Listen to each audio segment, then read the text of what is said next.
May in Zone 9 is one of those months that separates the gardeners who know this climate from the ones still trying to garden like they live somewhere else. The cool season window has closed. The heat is here, and if you're looking at the calendar wondering if you've missed your chance to plant, you haven't. Not even close. That's the thing about Zone 9 that other gardeners don't fully appreciate. The planting window is massive. We grow when the rest of the country is dreaming about it, and we grow when they've already shut it down. Now, some of the plants on this month's list might look familiar. A few of them have shown up in previous guides, and that's intentional, because May is still a prime planting time for every single one of these heat lovers, whether you're putting them in the ground for the first time this year or getting in a succession planting. Stick with me until the end, because the last plant on this list is one that is genuinely built for Zone 9 like it was designed specifically for our summer, and most gardeners in this zone has never even tried it. Today we're covering 9 plants, 7 vegetables, and 2 flowers that are not just okay in Zone 9 summer conditions, they thrive in them. Let's get into it. Let's start with the one that might as well be Zone 9's unofficial mascot, okra. If you're not already growing okra in your Zone 9 garden, May is the month to fix that. This is a plant that doesn't just tolerate our heat, it performs better because of it. Okra is a member of the hibiscus family, which tells you everything you need to know about its temperature preferences. Once those soil temps climb and the days get long, okra just gets going. And it's fast. Depending on the variety, you're looking at 50 to 60 days from seed to harvest. That means if you plant now, you could be picking pods by late June or early July. And once it starts producing, it doesn't stop. You'll be harvesting every day or two at peak season because the pods go from perfect to tough and woody in a hurry if you miss them.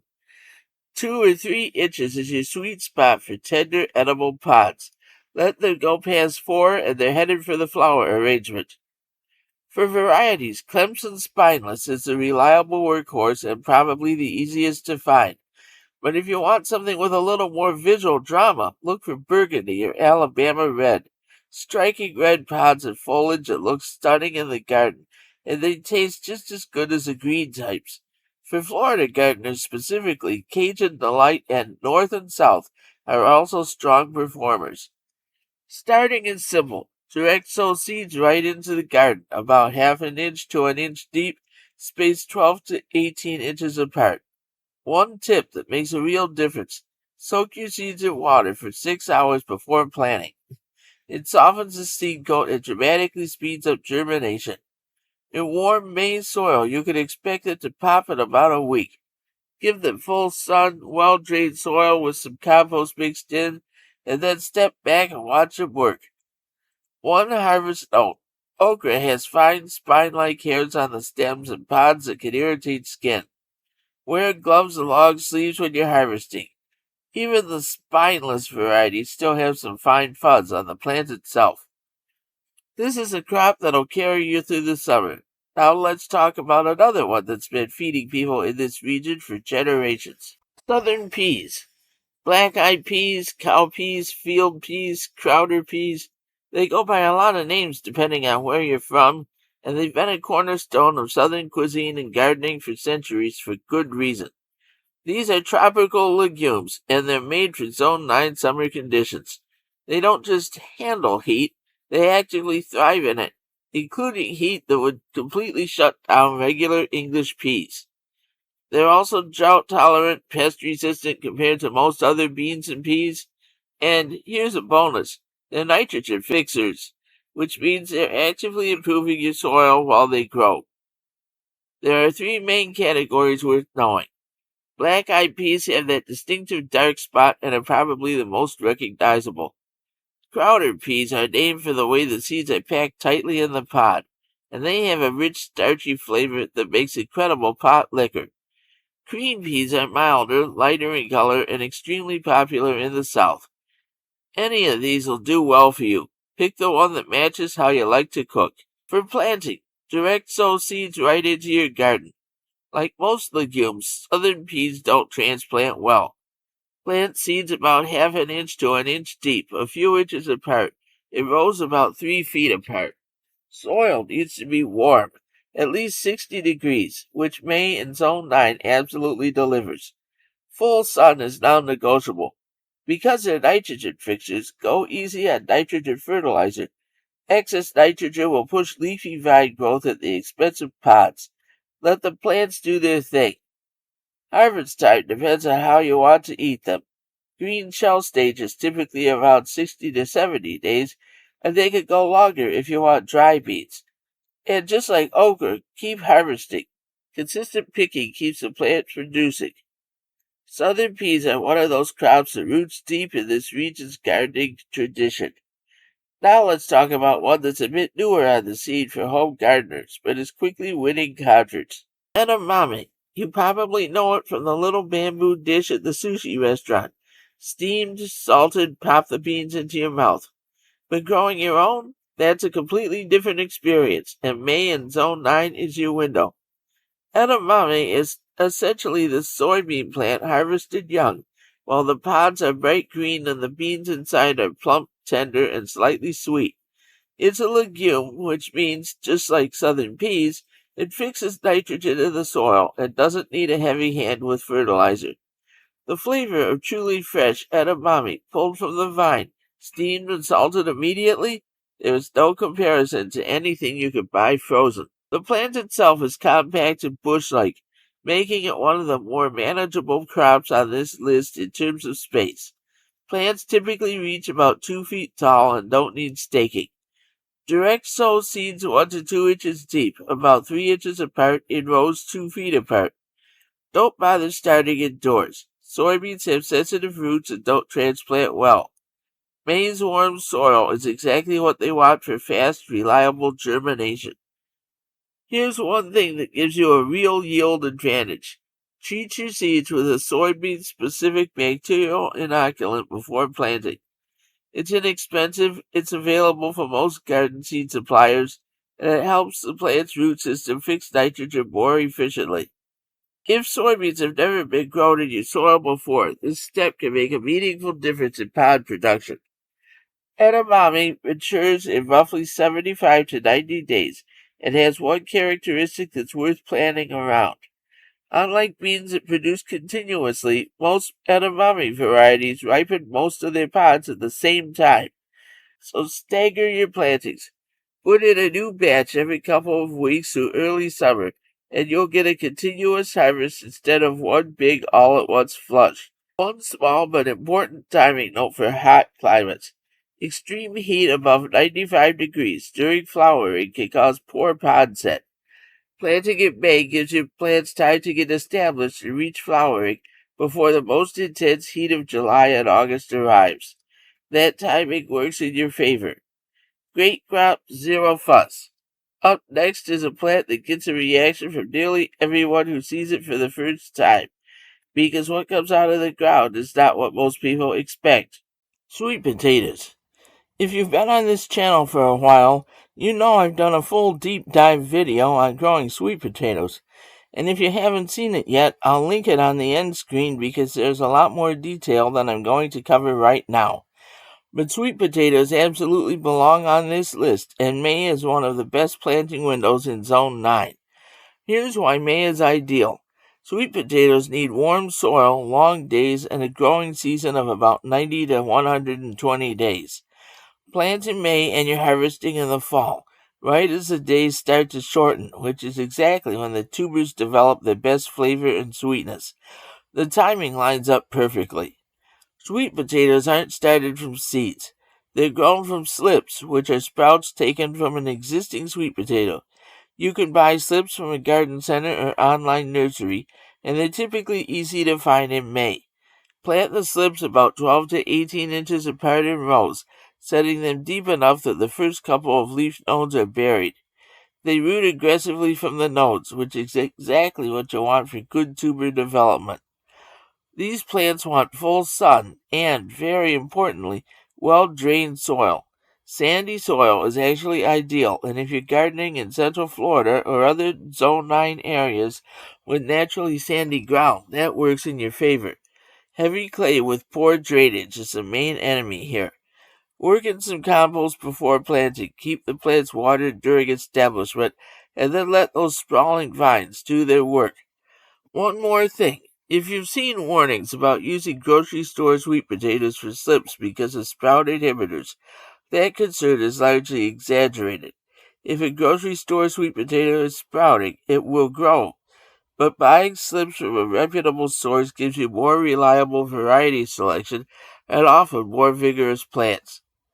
Again, for the full breakdown on sweet potatoes, stay through to the end screen and I'll have that video linked there for you. Here's one that solves a problem every Zone 9 gardener runs into by May. What do you grow for leafy greens when the heat has completely shut down your regular spinach, your lettuce, and everything else in that category? The answer is Malabar spinach. This is not a true spinach. It's a vining tropical plant in its own family entirely. But the leaves look like spinach. They can be used like spinach, raw in salads, cooked into stir fries and soups, sautéed with garlic, added to curries, and unlike real spinach, it does not care that it's 90 degrees outside. In fact, Malabar spinach grows best when ambient temperatures are at least 80 degrees. The hotter it gets, the faster it grows. The plant comes in two varieties. Bacella alba, which has green stems and leaves, and Bacella rubra, which has deep red to purple stems. Both taste similar, although the red variety is showier and doubles as an ornamental vine. Either one will produce a continuous supply of tender young leaves throughout the summer. This is a vining plant, so it needs support. A trellis, a fence, a piece of cattle panel. It can easily get 6 to 10 feet long over the season. For greens production, you're harvesting the young shoot tips and tender leaves continuously. The more you harvest, the more it produces. Starting is flexible. You can direct sow seeds directly into the garden in May. Just nick or lightly scarify the seed coat before planting to speed up germination, which can otherwise take 2 to 4 weeks. You can also propagate from cuttings. Take a 4 to 6 inch stem cutting, strip the lower leaves, and push it into moist soil. It roots readily in warm conditions. Soil needs to be well draining and reasonably fertile. A bit of shade during the peak of afternoon heat can actually keep the leaves more tender and reduce early bolting. One thing to plan around.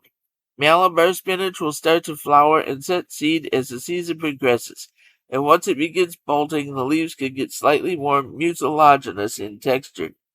Keep harvesting aggressively from the tips to delay that as long as possible. Solid workhorse green for the Zone 9 summer. Now let's talk about a vegetable that is genuinely one of the most surprising plants you can grow here, because what you're harvesting is completely different from anything else on this list. Loofah. Yes, this is the same thing as a sponge in your shower.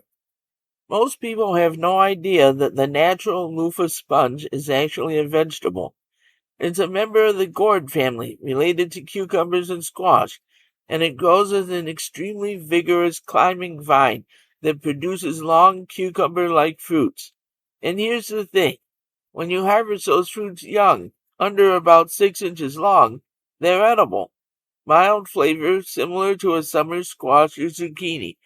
They work beautifully in stir fries and sautéed dishes. Let them mature on the vine past that point, and the interior dries into the fibrous sponge structure you're familiar with. Zone 9 is actually ideal territory for loofah because this crop has a long season requirement. Typically 150 to 200 frost-free days to fully mature for sponge production. In most of the country, that's a race against the clock. In Zone 9, you've got the runway. Planting in May gives you the full season to develop both edible fruits early in the season and mature sponges later in the fall. For starting, you can direct sow seeds now that the soil is warm, or you can get a slight head start by starting seeds in pots and transplanting out. Either works well in Zone 9's May conditions. Plant seeds about an inch deep. Germination typically takes 7 to 14 days in warm soil. The vine is a star and it needs serious infrastructure. A loofah vine can easily reach 20 to 30 feet in a season and becomes heavy when loaded with fruit. You need a substantial trellis. Think cattle panel arch, heavy wire fencing on sturdy posts, or a wooden pergola structure. Standard tomato cages will not hold this. Give it full sun, well-draining soil with some compost worked in, and consistent moisture, especially while it's getting established. One pruning tip. Remove most of the lateral side shoots and keep the plant focused on one main vine. This is especially important when you want to develop sponge gourds. The plant needs to put its energy into maturing the fruit, not spreading in all directions. There is no other plant quite like it. It feeds you early in the season and gives you something useful late. Up next is another plant that works on multiple levels, and it's got a name you might recognize from your teacup. Roselle, also known as Florida cranberry, Jamaican sorrel, or Flor de Jamaica.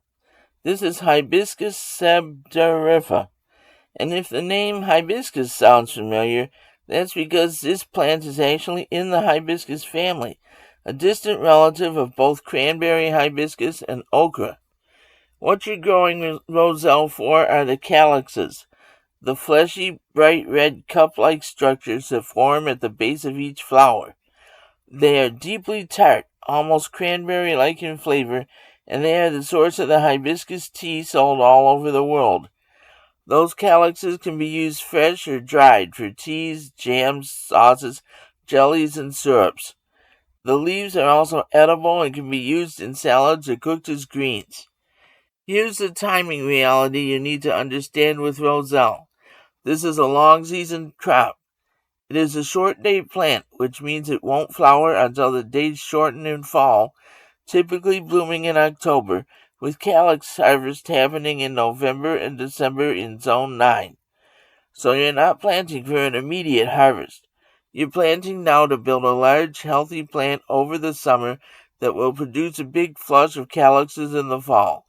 The earlier you plant, the bigger the plant, and the bigger the harvest.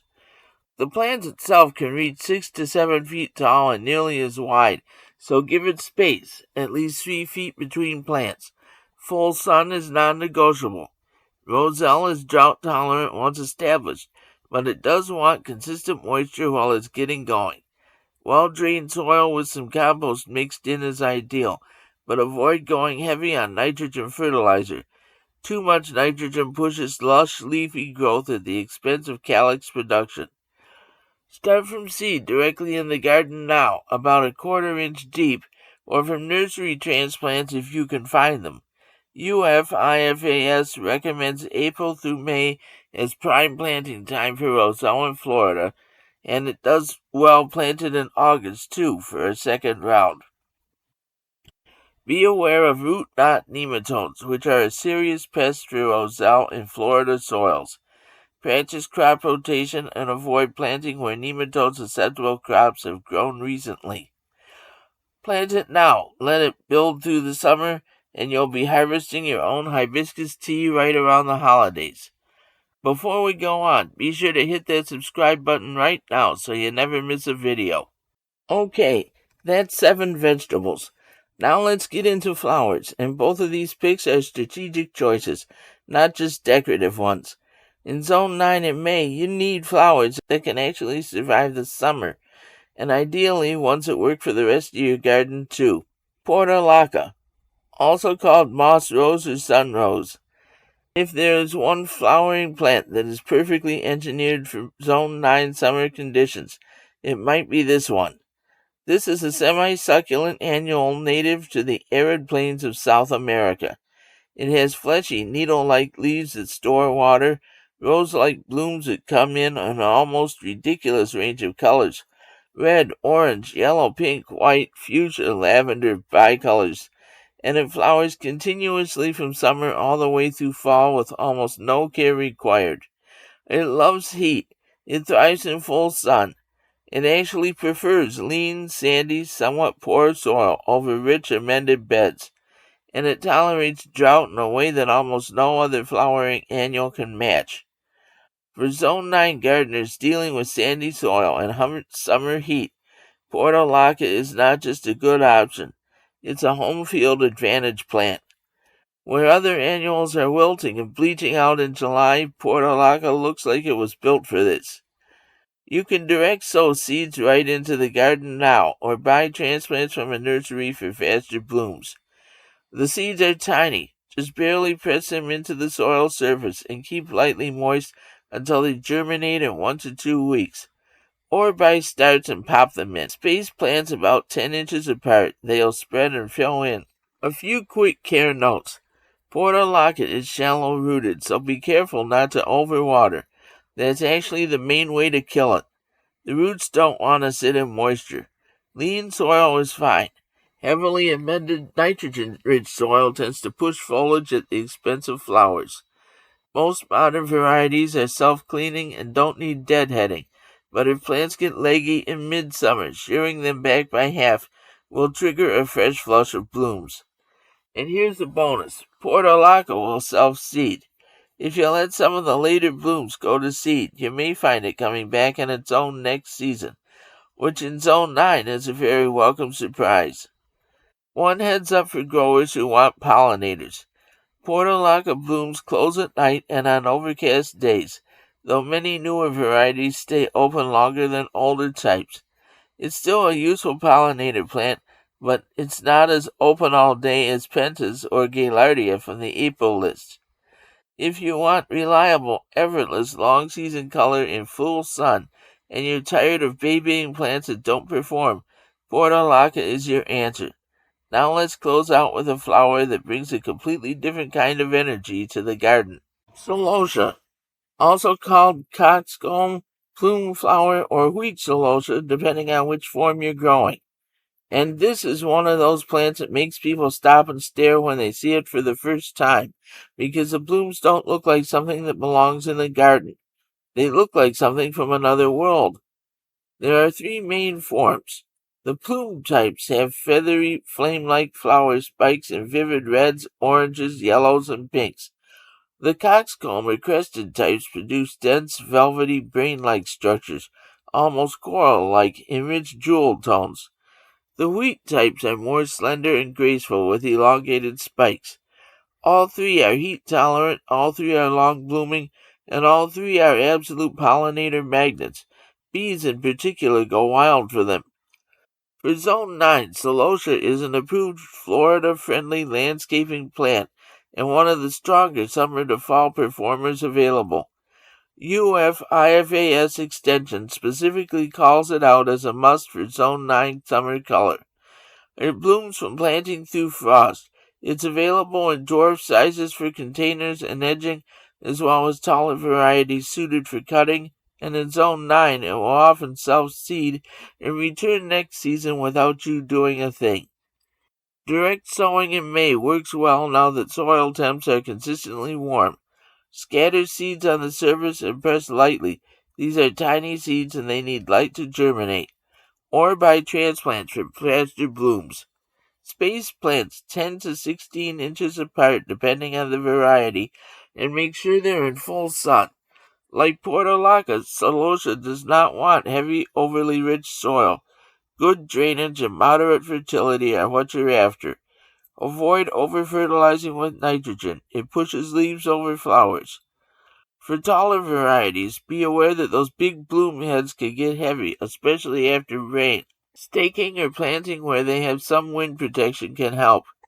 Regular deadheading isn't strictly required, but removing spent blooms encourages continued production and keeps the plant tidy. Taller celosia also makes an outstanding cut flower and dries beautifully, holding color for months.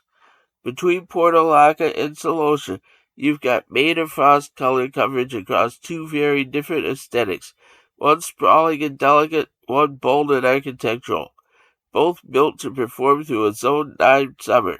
9 plants, 3 legumes improving your soil while they feed you, 2 climbing vines producing for months, a flower that practically takes care of itself, a hibiscus that turns into tea at the end of the year. This is what Zone 9 in May looks like when you plant with the climate instead of against it. Every single one of these plants is built for what's coming. The heat, the humidity, and the long summer days that the rest of the country is dreading while you're harvesting. Don't sleep on sweet potatoes either.